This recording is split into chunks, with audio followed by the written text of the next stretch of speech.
3 বিঘা জমি গিফট নিছেন তাতে কি পরিমাণ ধানের গিফট নিছি হ্যাঁ গিফট রেখে মানে কর গিফট রেখে আমি আবাদ করি 3 বিঘা জমিতে যাই 20 মণ করে ধান হলে 60 মণ ধান 25 মণ হলে 75 মণ তাতে আমার এই সংসার চলে যাবে। এখন আপনি তো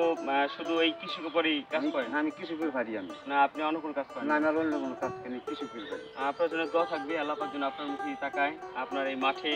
ফসল দিয়ে একদম ভরাই দেয় এবং আপনার ধানের গোলা যেন ভরে দেয় দোয়া করি আল্লাহ ভরসা।